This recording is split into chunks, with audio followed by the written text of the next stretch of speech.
Number one is the perception into your relationship. Sometimes it's just the way you look at it. Sometimes you can always place the blame on other people or your spouse in your relationship instead of taking account on what you're dealing with internally. Meaning, you can continuously blame everybody you with, trying to figure out why things ain't working out how you see fit or how they should be or how you interpret things should be. When you're never taking account to the role you play in these situations. So if you never self-reflecting, you never looking at your issues, you never looking at what you can do better or how you messing up or what you can correct, and you always placing the blame or projecting your issues on other people, it'll never get to a healthy place. It'll never get fixed. It'll never get right because you're not taking account of where you're messing up at. If you're coachable, if you're teachable, and you having moments where you feel like, I feel like I can do better, or you can take accountability for yourself, that goes a long way with a partner seeing that you're vulnerable enough or understanding enough or even patient enough with another individual or yourself to improve or to do better. But if you never think you're the issue, you never think you're to blame, you never think you're the problem, you might need to do some self-reflecting in that moment. You feel me? All right. Number two, the best way to be a better spouse is to be a better you. Meaning, don't get so caught up, again, like number one, and always placing blame on others, always looking at somebody else. So how can we develop our skills as being a better man in any way, shape, or form? Spiritually, mentally, physically. We talked about this before. How can you develop yourself to be a better version of you? Getting healthier, dealing with your anxiety, getting therapy, a lot of different things, developing hobbies, figuring out ways where you can become a well-rounded, better individual, better man. So when you do place yourself in these situations or relationships or whatever the case may be, you can be a little bit more understanding, a little bit more patient, a little bit more reflective on what you're dealing with, where you at, and where you going. It doesn't always have to be like an issue. You know what I'm saying? So you can work on yourself. So when you're dealing with other people, people will respect that as well. When you're dealing with other people, they will see the work that you put in. They will understand how much you went through to get to a place to where you at. Also, once you get to that place when you're better in yourself, there's a lot of things you wouldn't even accept or even entertain because it's not even worth your time. Once you start noticing toxic traits, things that you don't even want to deal with, once you start doing that work on yourself. So remember, to become a better spouse, let's work on improving ourselves first. You feel me? Okay, so number three is love languages. Now, this book had a little different for me because I was the type of person in a relationship where I always thought people should know. Like, we adults, I'm not explaining myself to you. You should understand and you should know how I want to be loved, how I feel, and how all of this, and it's such a lot.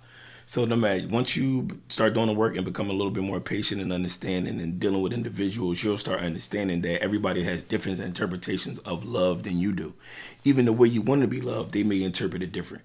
They see it through their own lens. And so when you're seeing things through your own lens, you act on it accordingly how you were taught or how you've been raised and so on and so forth. So the book Love Languages, if you read that and you get into that space with your girl, your wife, your woman, whatever, you'll be able to get into more details and explain in a way how you want to be treated, how you want to be loved, how can you feel fulfilled in these arenas without it becoming a toxic, like this whole toxic bullshit that's going on these days with this, all these accounts and all that. This is a simple, clean, safe way to do this. So you can translate how you want to be loved. You can articulate it in a safe space where it's not being like you're forcing or demanding anything. You know what I mean? A lot of dudes won't agree with that, but hey, that's just my approach. So that's how I feel. All right, number 4 is all about prevention. Now, you like prevention, what you talking about? So think about this. Blood pressure, diabetes, mental health, all these health issues is way better to prevent it than trying to find a cure for it. Because the cure always comes with medication, medical bills, doctor visits, your teeth like pain, anguish, sometimes even death. Sometimes it ain't no coming back from letting it get to that point of trying to find a cure. So if you're preventing it, meaning eating right, working out, staying on top of your diet, steady cleaning your teeth, brushing your teeth, flossing, all of that, that's prevention. So think about that in aspects of your relationship. So in a relationship, you do everything you can to prevent it from getting to a place of you're needing to cure it and fix it. And that could be anything as far as going to therapy, reading together, understanding each other, being patient enough with each other to understand what you need. So you want to do everything you could possibly do to prevent from getting to a place of no return or getting to a place where it's just bad. like I always, in my relationships, I'm big on respect. So I don't even play with that line. Even jokingly, I try not to cross that line as much. I try to keep things respectful as possible to prevent from this line continuously getting crossed to the point where she feel or I feel it's okay to disrespect each other in any way, shape, or form. That's how I feel. That's how I operate. So I feel like preventing these issues from getting to a point where you have to fix is a lot better than trying to fix it after the damage is done. People will respect you a lot more if you often show that respect or do what you need to do prior to somebody having to tell you, or it gets to a point where they're fighting for it. Does that make sense? So yeah, that's just my perspective on stepping in the way of preventing instead of looking for a fix after the man. You know what I mean?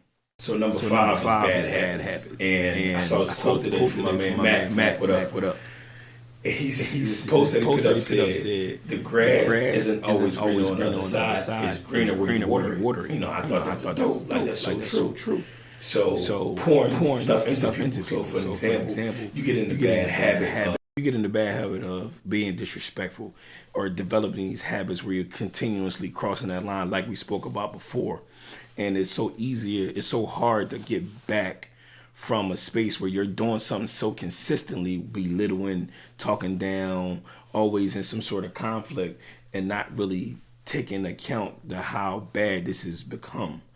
You lose account on talking down to them because it just become a regular day for you. It's not that you're not paying attention. It's not that you mean harm, but it's just so easy for you to cross that line. It's so easy for you to become disrespectful. It's so easy for you to go to that place of like, yo, man, get out my face. So start trying to break these bad habits and be more aware and attentive onto these issues that you have as far as talking bad to somebody, treating somebody a certain way, dismissing. I used to be so dismissive. Dismissing somebody was like a second nature to me. Like, yeah, whatever. And keep it pushing to a point where it was doing it so much I didn't even recognize it. So let's try to identify these bad habits prior to it becoming a common thing where you don't even realize you're doing it. You with me?